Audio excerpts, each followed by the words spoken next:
Kayleigh McEnany. You may know me as a supporter of President Trump, but tonight, I'm here to share with you how he supported me, both as a new mom and as an American with a pre-existing condition.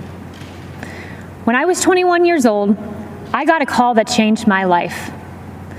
It was my doctor informing me that I had tested positive for the BRCA2 genetic mutation, a mutation that put my chances of breast cancer at 84%. It was the same mutation that my mom had, compelling her to get a preventative double mastectomy, removing her breast tissue, but protecting her from a disease that has taken far too many of our mothers, our sisters, our friends.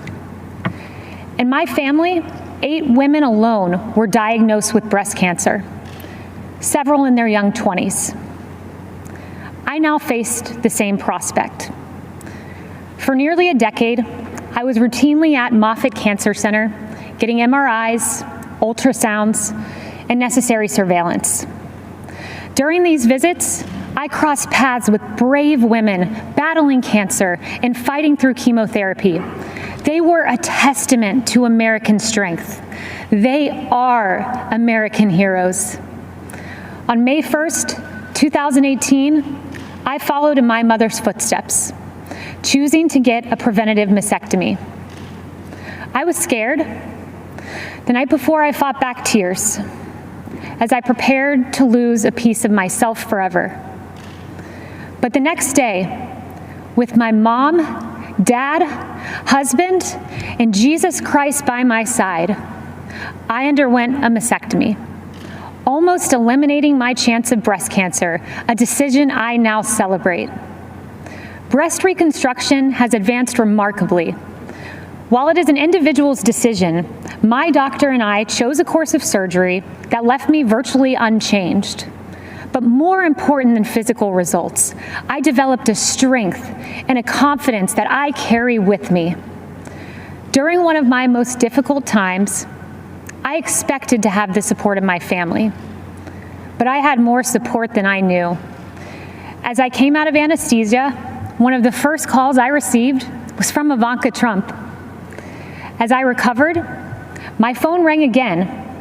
It was President Trump calling to check on me. I was blown away. Here was the leader of the free world caring about my circumstance. At the time, I had only met President Trump on a few occasions. But now I know him well, and I can tell you that this president stands by Americans with pre-existing conditions.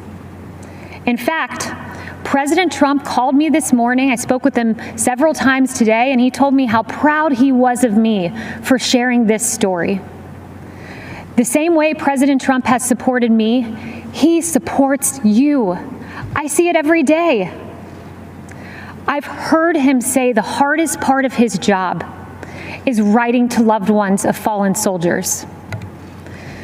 I've seen him offer heartfelt outreach to grieving parents who lost their children to crime in the streets.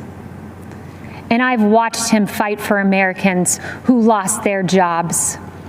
President Trump fights for the American people because he cares about stories like these. I have a 9-month-old daughter. She's a beautiful, sweet little girl. And I choose to work for this president for her. When I look into my baby's eyes, I see a new life, a miracle for which I have a solemn responsibility to protect. That means protecting America's future, a future President Trump will fight for, where our neighborhoods are protected, where life is sacred, where God is cherished, not taken out of our schools, removed from our pledge, and erased from our history. I want my daughter to grow up in President Donald J. Trump's America. Choosing to have a preventative mastectomy was the hardest decision I ever had to make. But supporting President Trump, who will protect my daughter and our children's future was the easiest.